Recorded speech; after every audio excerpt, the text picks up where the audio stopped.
Bom dia aí, galerinha do sexto ano. Hoje, dia 26 de novembro, né? Vamos aí para a nossa última aula do ano comigo, tá? Semana que vem, estaremos começando as nossas atividades avaliativas e hoje estaremos encerrando aí o nosso conteúdo com o capítulo 16, a respeito da estrutura da Terra, certo? Estarei aí compartilhando com vocês, para que vocês possam estar aí acompanhando. Nós vamos focar nas atividades do capítulo 16, onde vocês terão sucesso aí para a realização das atividades avaliativas. Então, vamos lá. Deixa eu ampliar aqui para vocês. Página 44 da apostila. Tá? Deixa eu aumentar mais um pouquinho.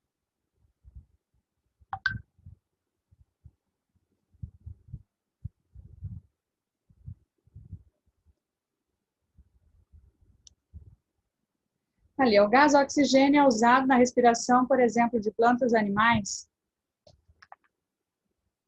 com produção de energia e gás carbônico. O gás carbônico, por sua vez, é usado na fotossíntese das plantas com liberação do gás oxigênio para o ar. Sobre esses gases que fazem aí a constituição, né, fazem parte da constituição da atmosfera, né, identifica a seguir como verdadeiras e falsas. O gás oxigênio é o gás mais abundante na atmosfera terrestre? Falso. O gás mais abundante aí seria o nitrogênio, tá? Como existem muitos seres respirando, o gás carbônico é o mais abundante na atmosfera? Falso. Ele corresponde a uma pequena parte dos gases presentes na atmosfera, tá? Em relação aos outros, ele é bem pequena a sua proporção. Letra C.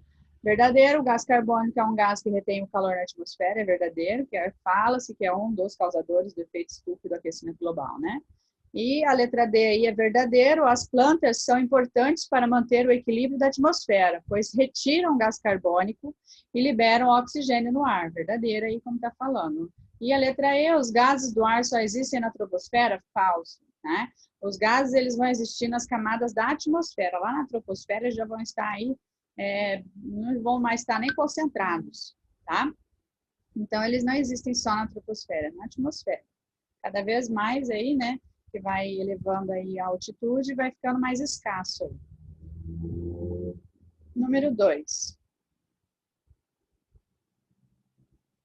Deixa eu ver se eu colocar. Aí. Nossa, está muito mal isso aí.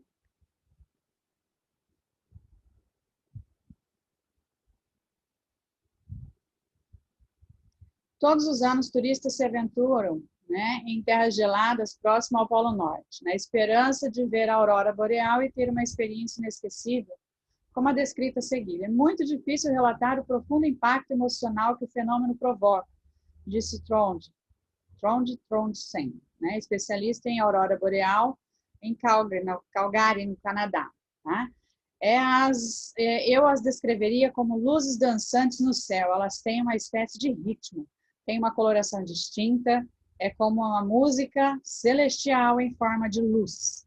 Explique o fenômeno. Então, o fenômeno da aurora boreal, ele é um fenômeno luminoso que ocorre no céu. Vocês já devem ter visto em algum filme aí por aí, que vocês já devem ter assistido, que dessas luzes, né, coloridas aí, elas ficam ali próximas ao Polo Norte, em regiões próximas aos polos, causado aí por interação de partículas vindas do Sol com as da atmosfera da Terra, que dá esse efeito aí que é conhecido como aurora boreal. Identifique a camada da atmosfera em que esses espetáculos naturais se formam e a altitude dessa camada. Ela vai acontecer ali na termosfera, com altitude de 85 a 600 quilômetros aproximadamente da crosta terrestre, que a gente calcula, tá? A camada de ozônio que existe ao redor do nosso planeta impede a penetração de parte de raios solares prejudiciais à vida. A espessura dessa camada diminuiu muito em algumas regiões da Terra, especialmente próximo do Polo Sul. Esse processo é chamado de buraco da camada de ozônio, que, ocasionado pela poluição atmosférica, contribuiu, entre outras coisas, para o aumento de casos de câncer de pele em seres humanos. Na verdade, isso aí é mais a falta de cuidado também, né? As camadas da atmosfera se localizam na camada de ozônio, né? Aí fala assim, quais ou quais camadas? Vai ser exclusivamente aí na estratosfera que vai estar aí posicionada a camada de ozônio, tá? Não é em outra parte da atmosfera ali, em outras camadas. Ela está exclusivamente ali pautada na estratosfera, ok? Então, nós vamos ali para a página 47.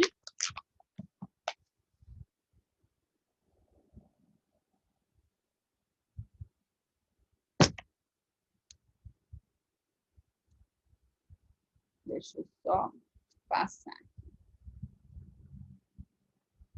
Página 47.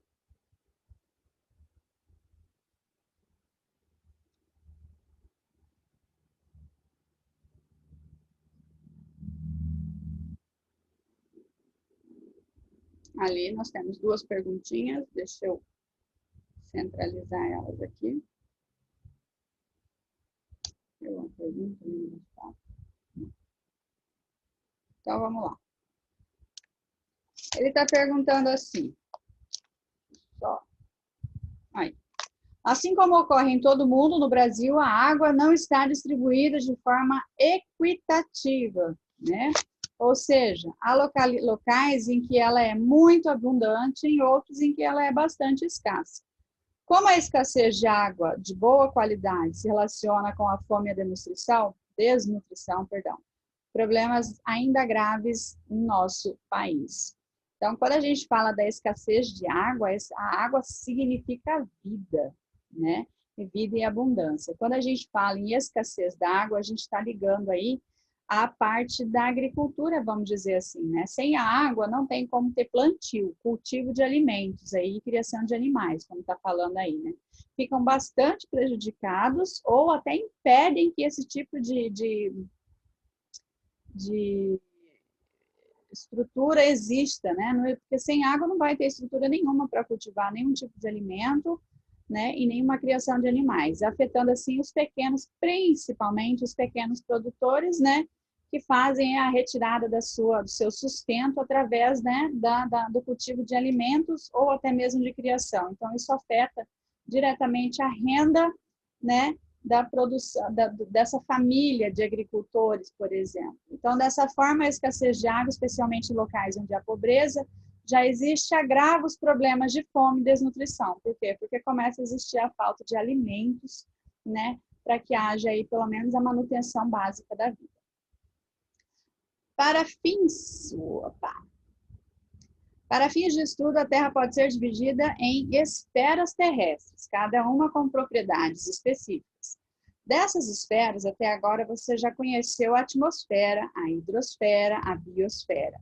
Qual relação existe entre a biosfera e as duas outras esferas, né, estudadas? A biosfera compreende o conjunto de todos os seres, né, vida. Então, ali tem um exemplo ali na página ao lado, na página 46, dando o exemplo aí da biosfera. Ela vai compreender aí o conjunto de todos os seres que habitam o planeta Terra. E relaciona-se aí com a atmosfera e a hidrosfera, atmosfera, ar, hidro, água, né? Pois os seres que as compõem, né, também estão presentes nessas outras duas esferas terrestres. Então, nós temos aí seres presentes na atmosfera, na hidrosfera e na biosfera, que compreende todas elas juntas. Bio, vida, certo, galerinha?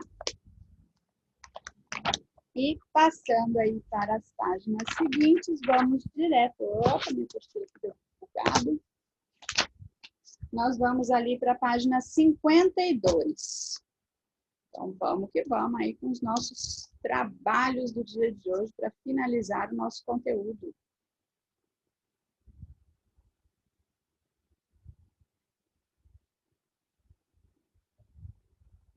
Página 52.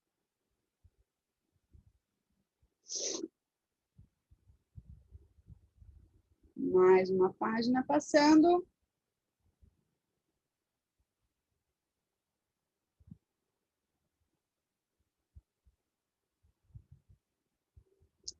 Mais uma página passando. Paciência aí, galerinha, porque o negócio é devagar, quase parando.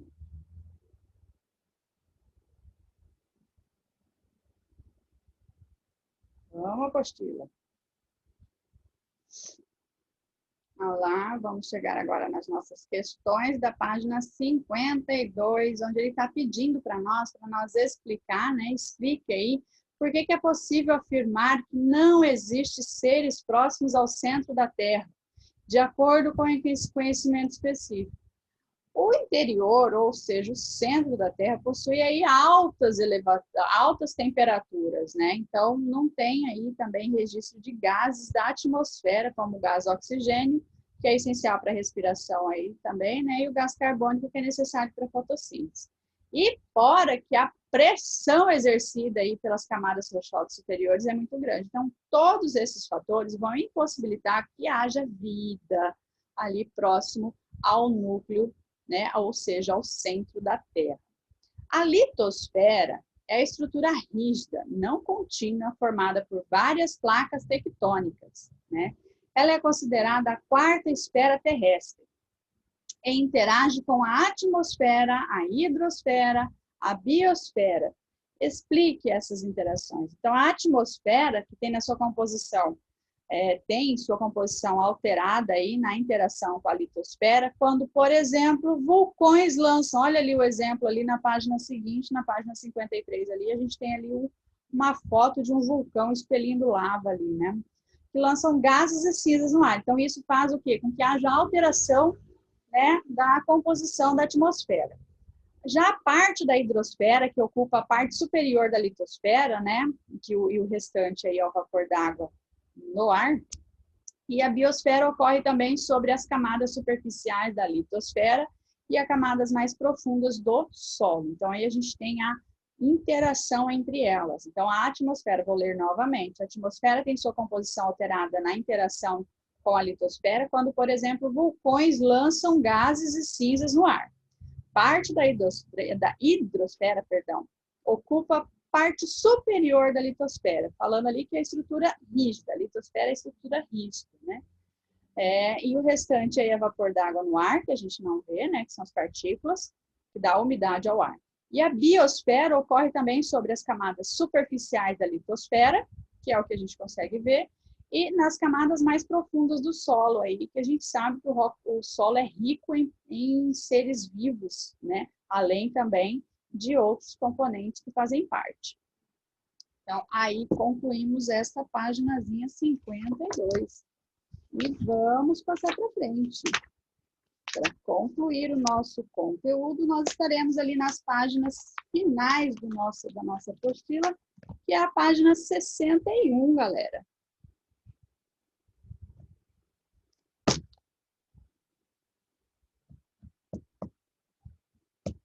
Deixa eu passar aqui rapidão agora. Vamos que vamos para a página 61.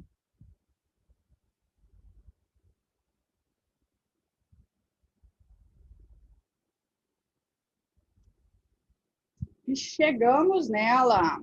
Olha só, as rochas são classificadas de acordo aí com a origem em magmáticas, que são ou ígneas, tá? Sedimentares e metamórficas. Sobre as características das rochas, é correto afirmar que as rochas magmáticas estão relacionadas aos vulcões ativos e inativos, tá? Então, são as rochas magmáticas, vem de magma, tá? Número 2, os vulcões ativos podem expelir lava, não é larva não, hein? É lava, tá? Além de cinza, pequenos pedaços de rochas e gases. De que material esses componentes se originam e em qual camada da Terra esse material se localiza? A lava, as cinzas e os gases surgem do magma, tá?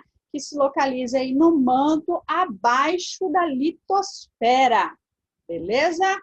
Número 3. Você sabia que existem fósseis com mais de 3 bilhões de anos? Pois é, existem.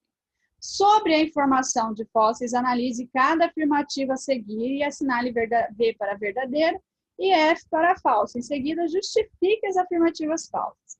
Para a formação de fósseis, o ser vivo não pode estar em ambiente aquático. Falso, porque há registro aí dos trilobitas, né, que são animais marinhos. A segunda, a fossilização é favorecida pela ação de seres vivos decompositores. Perdão. Decompositores? Falso. A fossilização é favorecida pelo soterramento dos organismos por sedimentos, o que vai impedir a ação dos decompositores, né? Perdão aí pelo barulho, mas onde a gente mora aqui não tem como evitar esse tipo de barulho. Partes duras, por exemplo, conchas e ossos, são mais facilmente fossilizados que partes moles, como penas e músculos. Totalmente verdadeiro, que já são mineralizados.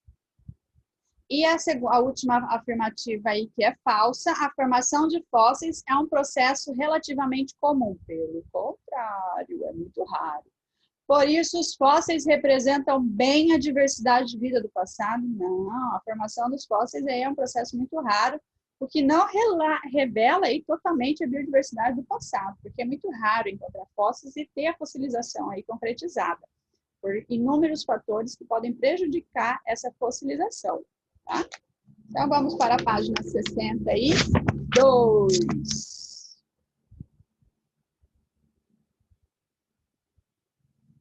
Opa, quase caiu aqui.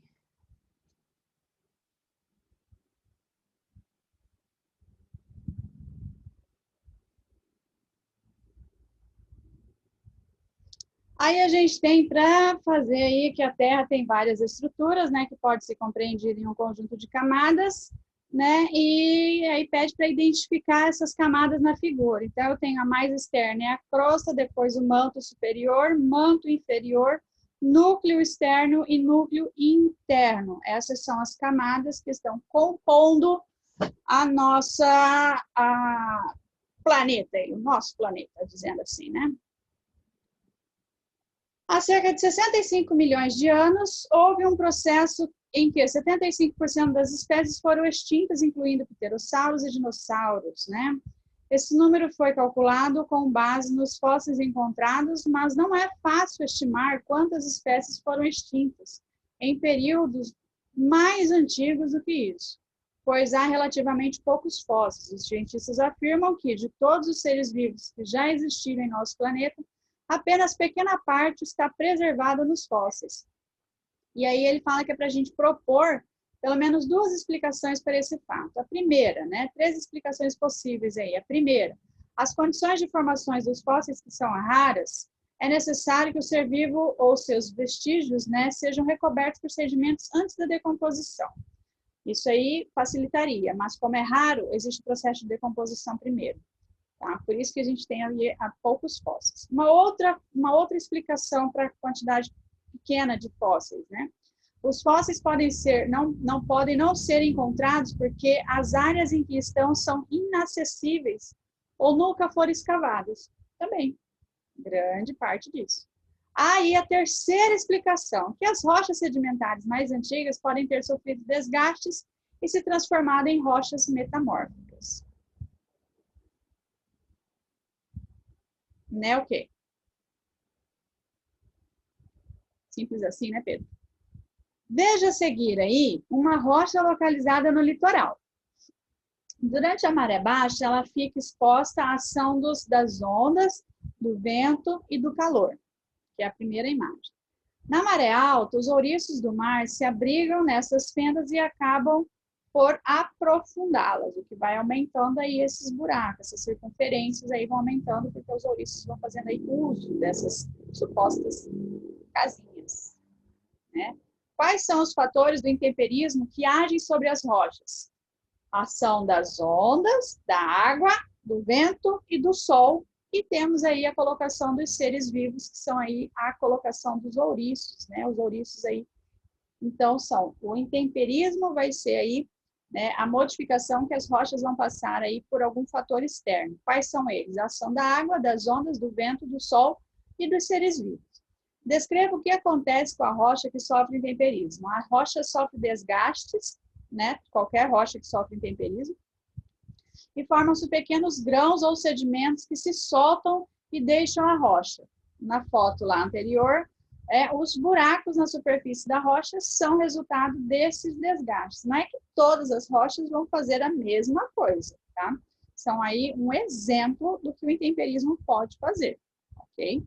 A número 5, muitas competições de futebol envolvendo times brasileiros. Nicolas, não risca a tela, por favor. Quem mexe na tela aparece o nome para nós, tá? Já está bloqueado aí.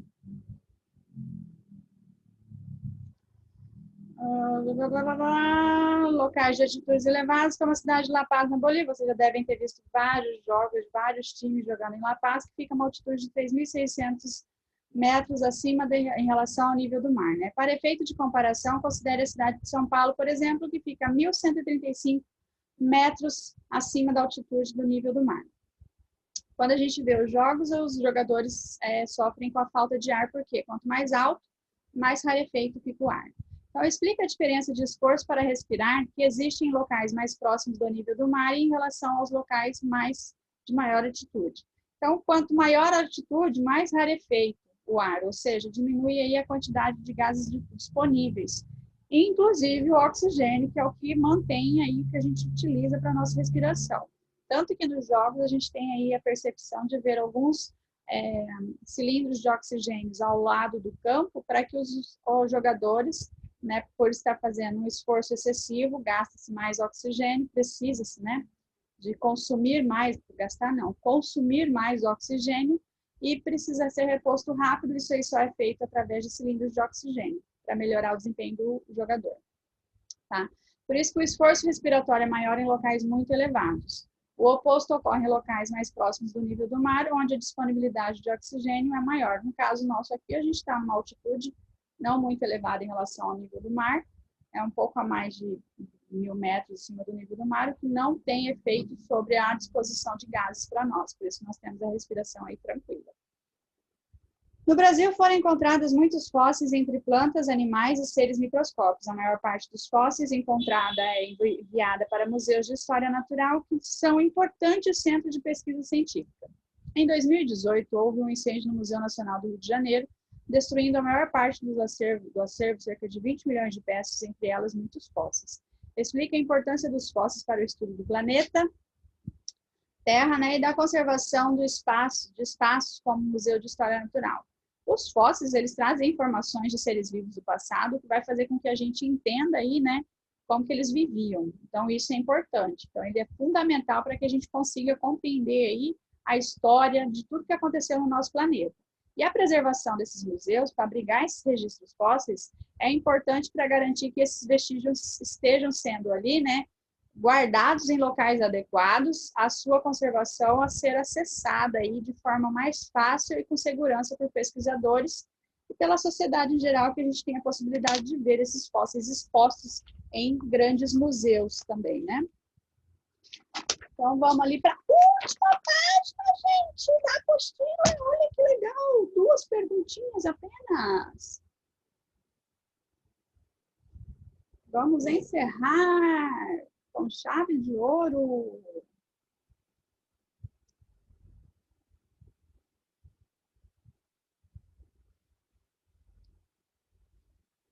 Então, ali nós temos a questão número 7.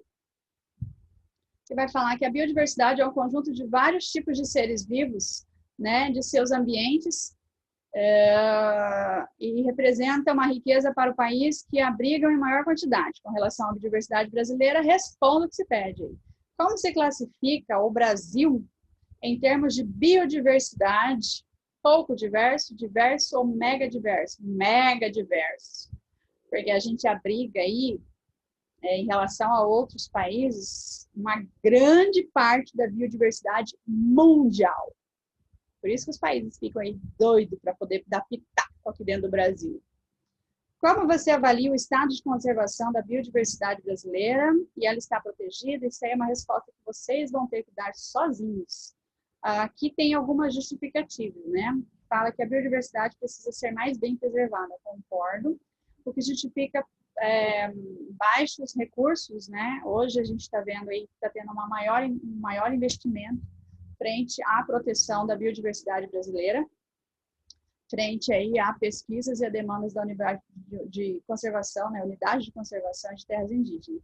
E a fiscalização dessas áreas também é importante para que não haja aí uma exploração inadequada.